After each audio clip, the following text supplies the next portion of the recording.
Hey everyone, this is GamerTrem here. I know this doesn't look like a whole lot here, but it is going to help us do some really awesome things. Stay tuned and we're going to go ahead and build our tree farm to power everything with coal. The first item we're going to need is the plant sower. In order to make this, you'll need 2 pieces of plastic, 1 flower pot, 2 pistons, 1 simple machine chassis, 2 iron gears, and 1 redstone. That will give you this completed object here, which is the plant sower. You'll have different areas in which you can place what you want, and you can lock them in place as well to make sure only that grows in that particular area of its working space.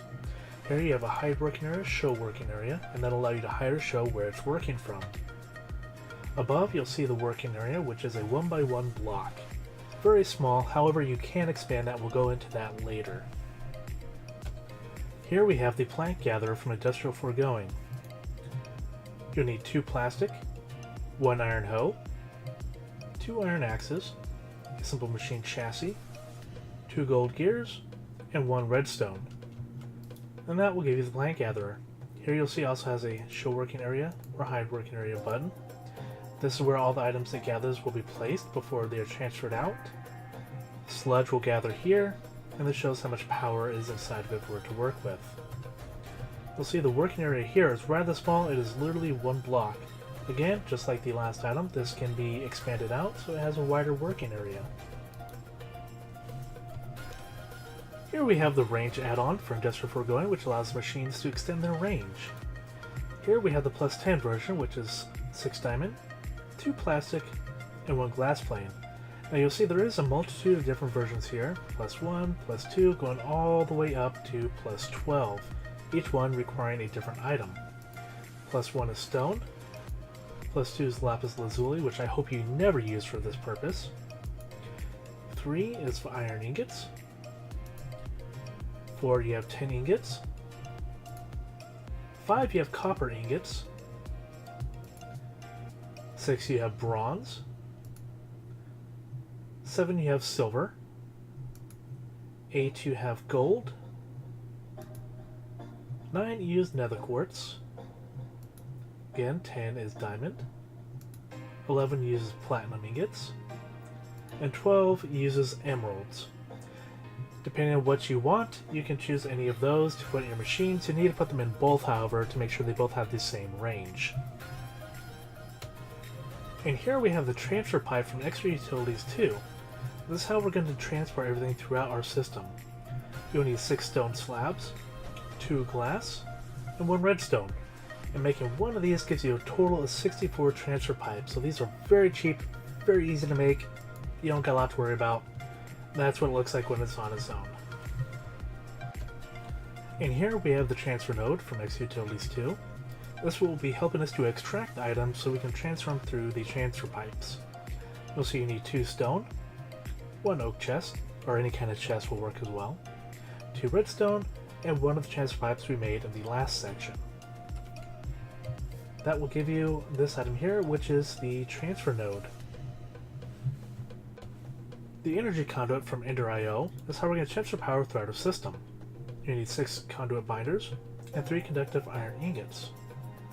This version can hold 640 RF per tick. There are different versions.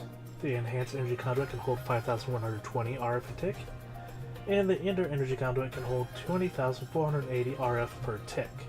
So depending on the size of your tree farm, how much power you're putting out, you may need to change these around. And this is what a single energy conduit looks like. The Addon barrel from Yabba is how we'll go ahead and hold all of our items within the system. It's a very simple build. Use any kind of wood, most will work, not all, but most, and then a slab of some sort. And that will give you your item barrel. Let's go ahead and take out the grass here. If you see, if you right click, it'll throw it in there.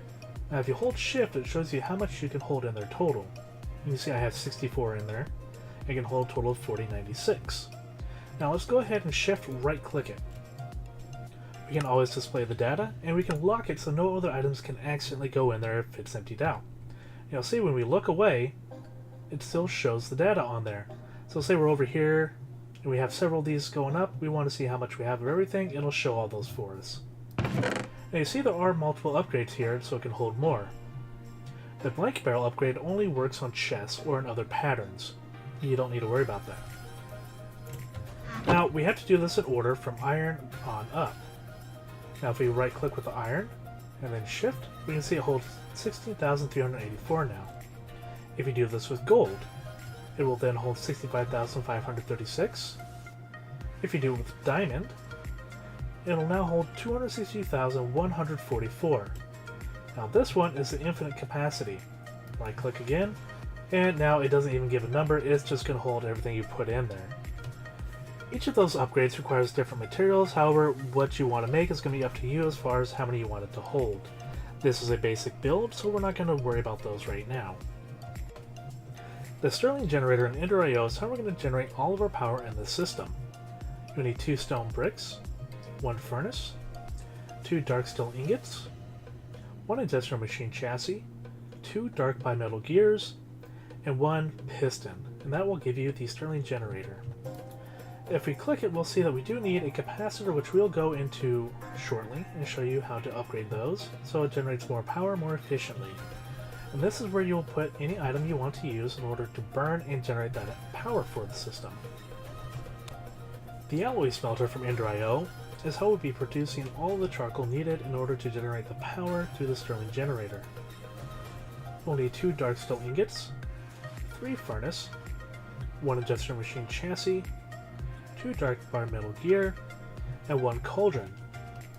This will also need a capacitor to help it run more efficiently and faster. This has multiple purposes it can be used for: all smelting, alloys only, or furnace only. We're going to be using this in the furnace capacity in order to power through all the wood we'll be putting into it in order to generate as much coal as we can. The basic capacitor at Ender IO is what we'll use in both the Stirling Generator and the alloy smelter in order to help them run more efficiently and to actually work in the first place. This will require 2 grains of infinity, 4 gold nuggets, and 1 copper ingot. We will need to make several of these in order to power both of the machines. The basic capacitor bank from Ender IO is how we're going to store our energy before it is sent away to other machines to use. We need 4 iron ingots, 4 basic capacitors, and 1 block of redstone. The max input is 1000 RF a tick, max output is 1000 RF a tick. And that was how much it's going to store right there out of 1 million, which we'll see when we hook everything up.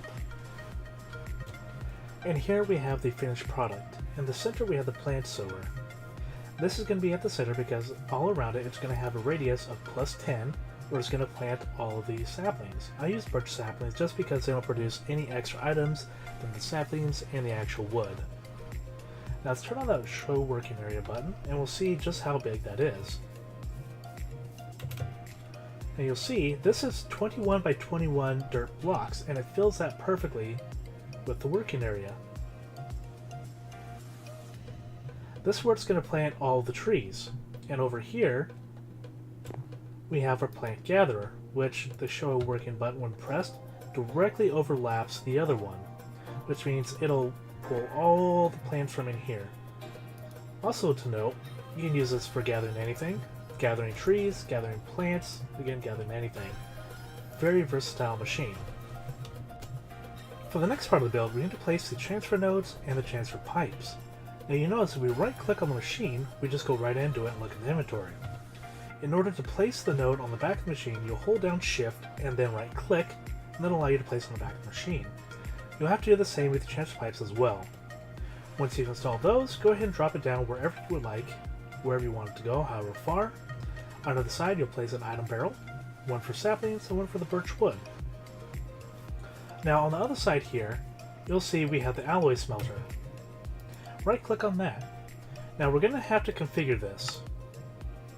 Ignore the weird coloring, it does this for some reason in the game. Nothing's broken, it's just weird like that. Now if you right click on the back, you'll see that there's different options here. We want to pull in from the item barrel that's holding all the wood. Let's go back in here again. And on the bottom, we're going to want to set this up to push out. So it pushes all the charcoal into the item barrel. There's another thing we need to look at. There's different options here, one for all smelting, one for alloys only, and one for furnace only. We're going to be using this in the furnace capacity, so make sure you're set up for furnace mode only. Don't mess with redstone mode, that needs to be always active, otherwise it's not going to function. And over here is where you're going to put your capacitor. You'll notice I have a double layer capacitor instead of the basic capacitor which we built. Either one will work, the double layer just happens to be more efficient. Now once we have all that configured, we need to configure the Stirling Generator. We'll put that right below the item barrel, which is going to hold all the coal. Now you'll see again, this is a double layer capacitor here. Hit the Configure I/O button. On the top, make sure it is pulling, just like that. Now all the coal will feed into there and it will start powering itself by burning it here. And you'll see on the side, we have the energy conduit. The energy conduit will pull the power out of there and send the power to all the other machines. So make sure you have that set up so it's going up to the top there on the plant gatherer, down to the plant sower. You'll see that is also hooked up to the alloy smelter. And the side here, we have that basic capacitor bank which will hold all of our power. And with all that assembled, we now have a fully functioning tree farm, except it's not actually functioning. So let's go ahead and get this going. Go ahead and toss our charcoal in there, and you'll see it drops right down into our furnace, which is the Stirling Generator. Let's go ahead and set this in place as well. We want to always display our data, and we'll want to lock it. So now, we're always displaying our data. If we go down here, you'll see that it's burning the charcoal, and this won't be filling up, but that's because it is putting the power straight out into the other machines. Slowly powering this, which will then lose it as it is generating the coal when it does get any of the wood in there. It will also be powering... Nope, it is not powering our basic capacitor because all the power is being used by everything else. Because the capacitor bank will also output at the same time it inputs. Meaning that it's in out, and all the system still needs power to fill it up, so it's all being sent out to the other machines, so we won't see that going up. But gradually we will see our system filling up. But this runs into another issue, because now we have more charcoal in our system than we can burn through. So we're going to need to expand that out.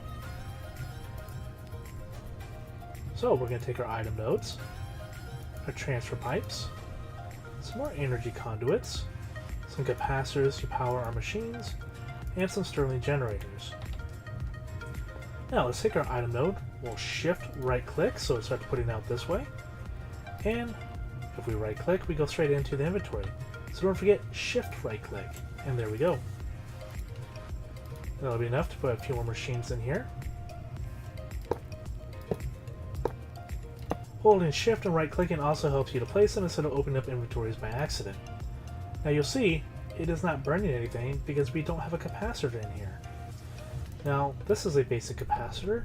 Shift left click, it throws it in there, and you'll see it's only functioning at 80% because that is a basic capacitor, but it is functioning.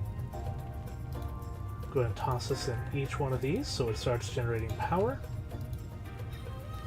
And you'll notice as I shift left click, it'll bounce around between the two inventories here. Don't worry, no big deal. You just have to follow it around and click it again.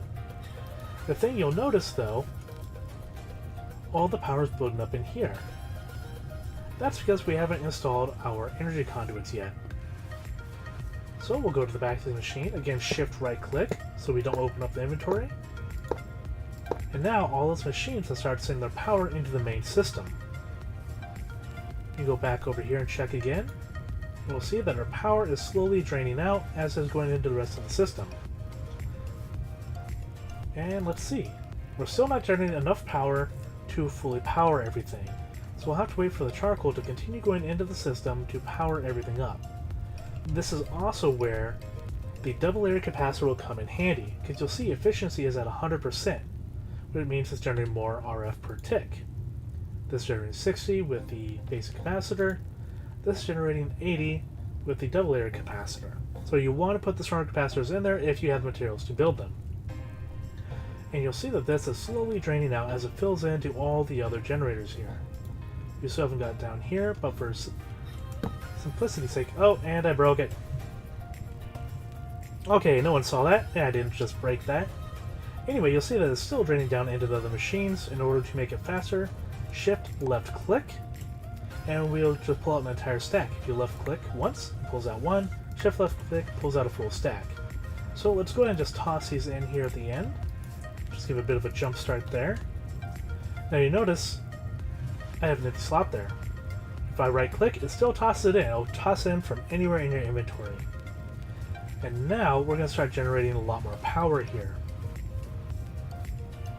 Look, our machine is now filling up. It's showing we are generating 300 RF per tick extra than what we need.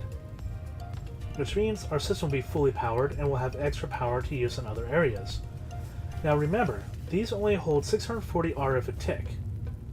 So if you continue to expand out, you'll have to either double these up, meaning putting some on the bottom and feeding it in other directions as well, or you'll have to use the enhanced versions to hold more power. But this is the tutorial on how to build a tree farm. I hope you all have enjoyed it, and I hope it helps you all out, and I hope it helps you power everything you need to power. This is not the most efficient power method, but it is a method I actually enjoy using because I think it makes everything look fancy and fun and just extra stuff to do. Anyway, I hope you all enjoyed that. This is the tree farm. I hope you all really enjoyed this video, and I hope it does help you. If you liked it, go ahead and hit that like, go ahead and subscribe, give me, all that loving down there. I do also have a Patreon that I've activated. If you would like to support me, you can go support me there as well.